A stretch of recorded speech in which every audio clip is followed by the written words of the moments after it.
Hey there, folks. Welcome to Spectrum Pulse. We talk about music, movies, art, and culture, and it's Billboard Breakdown.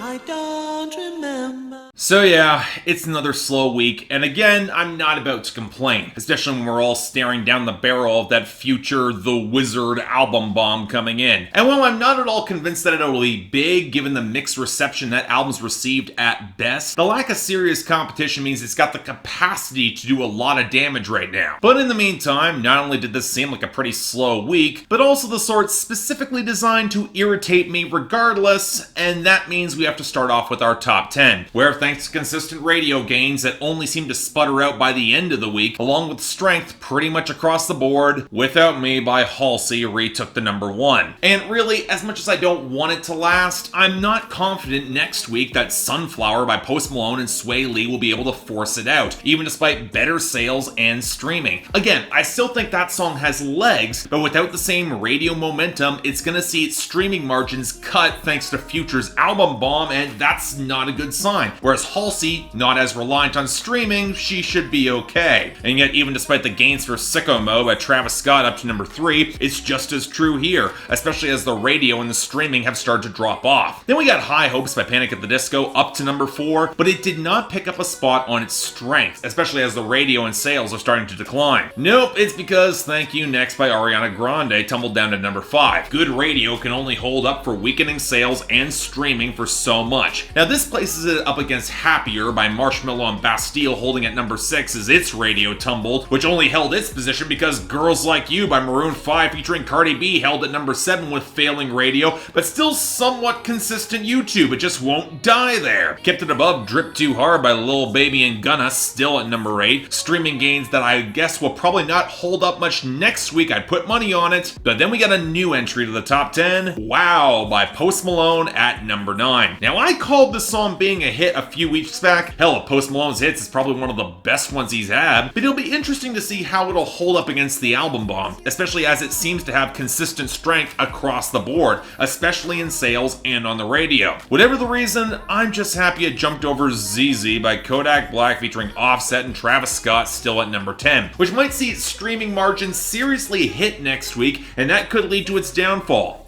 Good. And on that note, our losers and dropouts. Now, as expected, a fair few losers from last week took their exit here. Smile, Living My Best Life by Lil Duval featuring Snoop Dogg and Ball Grazy, Dip by Tyga and Nicki Minaj, and Lost in Japan by Shawn Mendes and Zedd, along with the abrupt removal of Last Shot by Kit Moore. This looked like it had a bit of traction last week, but it fell right off the Hot 100 here. And on the topic of 2018 songs that are just stalling out, we had Uproar by Lil Wayne fall down to 49, Blue Tacoma by Russell Dickerson dropped to 91, Talk to Me by Rich the Kid and Tory Lanez slide down to 72, and Fine China by Juice WRLD and Future down to 83, along with the residual album bomb loss for Can't Leave Without It by 21 Savage going down to 93. Then we had 2 losses from debuts, although Crushed Up by Future will rebound from falling to 59, whereas Undecided by Chris Brown hopefully will keep falling from 56. The sooner, the better. But as we expected, a lot of the gains, a lot of the returning entries, they still look pretty paltry right now. Hell, the only reason that Twerk by City Girls and Cardi B rebounded and returned to the charts at 54 is the long overdue music video, and the only reason Saturday Nights by Khalid came back to 57 is a remix with Kane Brown of all people. And the only gain we got this week was Envy Me by Callboy, rising big up to 41 because it picked up a lot of streaming traction and will likely be forgotten just as quickly, just like the rest of these sort of interchangeable trap songs. But sliding over to our new arrivals, and on the topic of forgettable hip-hop, number 99, Splashin by Rich the Kid.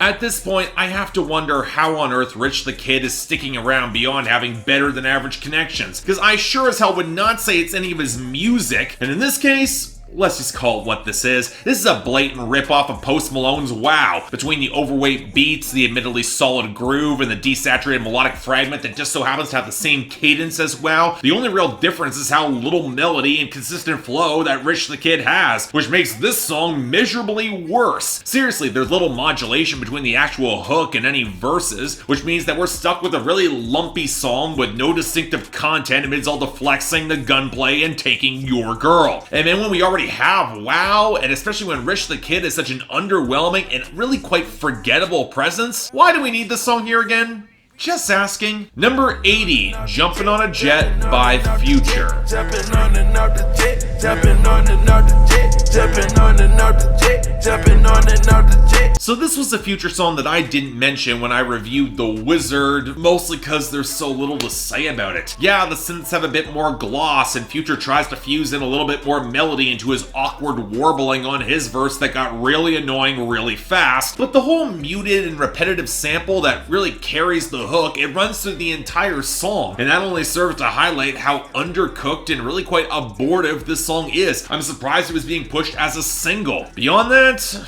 you know, I'm reminded of an old George Carlin sketch about airplane terminology. For as much as Future is jumping on and off the jet, fuck you, I'm getting in the jet. Otherwise, Future might wind up joining the past a hell of a lot sooner. That's all I'm saying. Number 79, Let Me Down Slowly by Alec Benjamin featuring Alessia Cara. Let me down, down, let me down, down, let me down, let me down. So this is awkward. See, when I took the advice of a couple peers to pick this up as the ideal hit last week, I had no idea it would get enough of a sales push to wind up here. Granted, it's got no radio, and really, I don't see the raw force of personality that is Alec Benjamin carrying this into the top 40, so I don't really expect it to stick around, but it is a really solid pop song, and I kind of hope that I'm proving wrong here. Check out last week's Billboard breakdown if you want more here, but this is a damn good song. Check it out. Number 75, Thotiana by Blueface. I wanna see you bust down, pick it up, now break that shit down, speed it up, then slow that shit down. This is one of those songs I heard about the joke, the meme, and the backlash before I heard a second of the actual music, and was one of the reasons I wasn't exactly looking forward to this week. But at the same time, if we're gonna take to the task all the rappers who can barely structure an interesting bar, it's not like Rich the Kid isn't right there. And if I'm being completely honest, I might actually prefer this to Rich the Kid, because while he's absolutely offbeat, which is likely the wrong choice for your average strip club ass anthem, but his half-rambling flow, it's off in the same way like an Old Dirty Bastard or mixtape Chance the Rapper verse might be, and you can tell that there is some syncopation to the song regardless. That being said, when you get into the actual content, there's nothing here that's all that distinctive or worth mentioning, and it's not like the production's really all that special here either. There's something of a hook, but not much. So yeah, it's still not really all that good beyond the abortive meme, and you know what, I've certainly heard worse though. Let's move on. Number 69, Nights Like This by Kalani featuring Dolla. You gon' say you want me, then go switch it up. Just gon' play with my emotions just because, no. So apparently we're getting a new Kalani album soon, and in all due honesty, I'm struggling to care. Frankly, I've had better luck with Kalani's guest verses than her own material, and I've never really cared all that much for Sweet Sexy Savage. So even with Dolla here, I didn't precisely have high expectations for this song, and yet going through it, yeah, in terms of pop R&B, this is actually pretty damn good. A post-breakup commiseration between the two against the smoky guitars, the flutes, and an understated groove that can build to a real hook. And sure, Kalani's getting a lot of support from good multi-tracking and some really good chemistry with Dolla, especially off that heavier beat that comes in off the second verse, really like that, to compensate for writing that doesn't exactly have a lot beneath it. You can't rhyme granted with Adam's Dolla, but beyond that kind of annoyance, it's a good song. I like this too. Number 33, Dancing with a Stranger by Sam Smith and Normani. Ooh, baby, baby, I'm dancing with a stranger.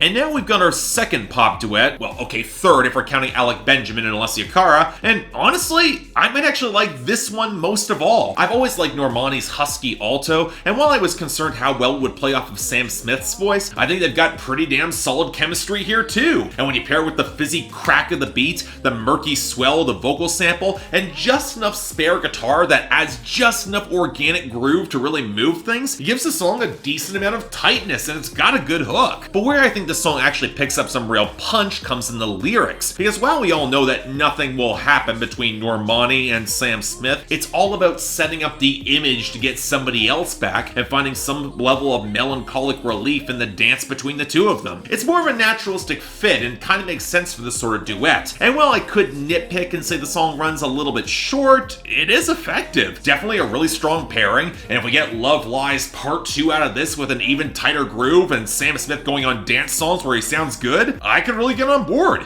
Great song, check it out. And finally, number 27, Lost in the Fire by The Weeknd and Gesaffelstein.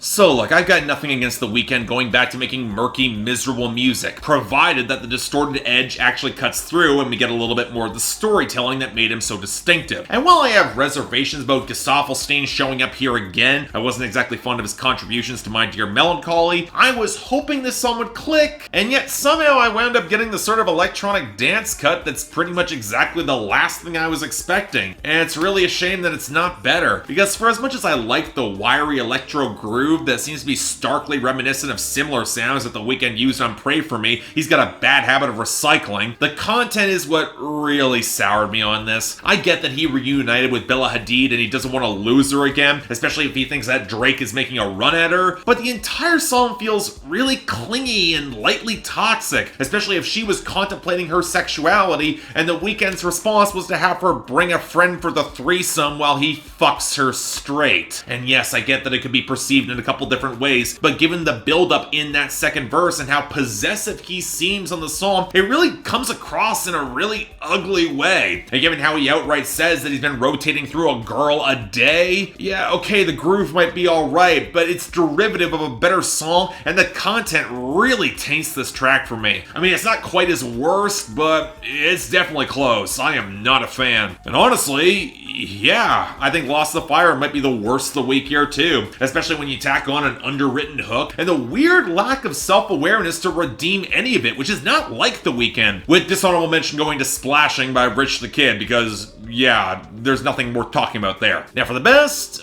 man, I got 3 really solid duets to pick. This is a pretty good week, but I think I'm sticking with Dancing with a Stranger by Sam Smith and Normani for the best, and Let Me Down Slowly by Alec Benjamin and Alessia Cara as the honorable mention. Yes, just because it was the ideal hit last week doesn't mean it's disqualified here, or was guaranteed the top spot. Next week though, enough putting it off. Let's see how hard Future's album bomb will really hit. But till then, I'm Mark, you're watching Billboard Breakdown on Spectrum Pulse, and I'll see you next time.